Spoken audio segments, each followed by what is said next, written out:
What's going on, everyone? Welcome back to the show. So today I want to do just a quick update this morning, and I will post another video later today. And that video, you guys need to check that video out because it's going to be about Facebook and how you can receive some free cash from Facebook. So I'll be posting that later today, so stay tuned for that. However, I wanted to post a calendar of events for this week, so that's why I'm posting this right now. And so let's get right to it. But first off, if you guys can do me a favor, please like the video, subscribe to the channel, hit that little bell notification, and then click all. By clicking all, you'll get notified anytime we post a video. We do daily videos here, so by clicking the bell notification and clicking all, you should be getting updated every day. Okay, so the first thing I want to do is go over to our calendar. Now, I did this calendar last week initially, and I showed you guys what was going on with the calendar. And this is basically the calendar of events for the whole month. Okay. Now, I will add to this and then take things out as things transpire. But right now, we're looking at this week here. And if you guys checked out my video last week, you guys will know that on Monday, nothing was going on in Congress. Okay, so they both the House and the Senate were on recess, and so now they're returning today, and this is what we can expect. So the first thing that we need to focus on is this meeting about the debt ceilings. And so in this meeting, you're going to have congressional leadership as well as the president.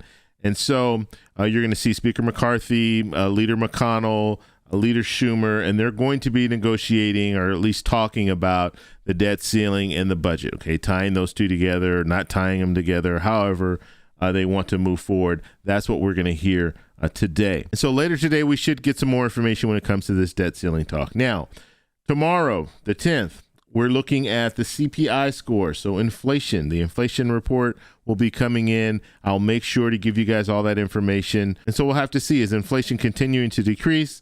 It's down to about 5%, and so we'll have to see if it drops even lower than that. The hope is that it will drop lower, maybe around 4.5% or something like that.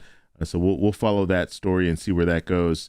And then after that, the 11th and the 12th, basically at this point, we're going to be looking at what happens on the 9th and then what Congress does on the 11th and the 12th, because we're going to have to see if they are starting to move forward with some type of a negotiated proposal, because right now the House passed a bill, but that is primarily Republicans supported that bill. You didn't have any Democrats supporting it in the House. And so now we have to see what happens in the Senate. Will the Senate create their own bill and pass it and then send it back down to the House?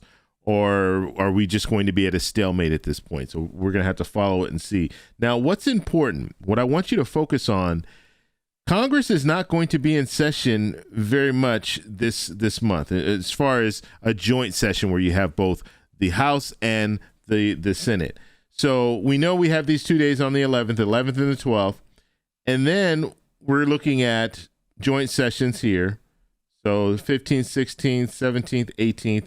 So this is when, realistically, this is when things really need to get done, because we know if we get down to June 1st, that is when the Treasury Secretary, Secretary Yellen, has already indicated that we could potentially default on that day or around that day. So things need to get done, and this is probably the best week for them to get something done. And so if we're going to see something get done, it's probably going to happen right here.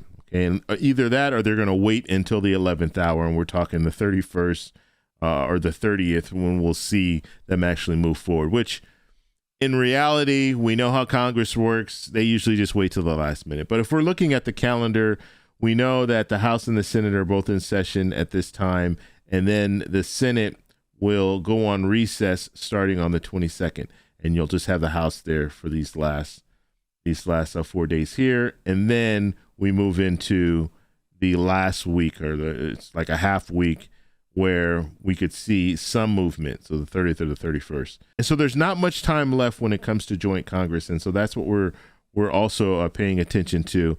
So we're going to have to see where this goes, see what happens later today. I will definitely I'll give you guys a follow-up video maybe on Wednesday. And so on Wednesday, I will talk about inflation, but I also will talk a little bit about what transpired in the meeting. I want to know what you guys think about all this, so let me know down below. And there was also a comment that was posted in my last video, and I want to address that really briefly. And what this person said in the comments was they said that Social Security, the money that's collected, so the payroll tax money, that's separate. And then you have the trust fund, and that money is separate. So they can't touch that money. And you're correct. They can't touch that money. Congress can't touch that money. However, there's a budget for the Social Security Administration. So if we go into default, then we're looking at a situation where some of that money could be clawed back. And actually in this proposal that the House just passed, that proposal has cuts to Social Security Administration. So it's not cuts to the benefits, it's actually cuts to the Social Security Administration.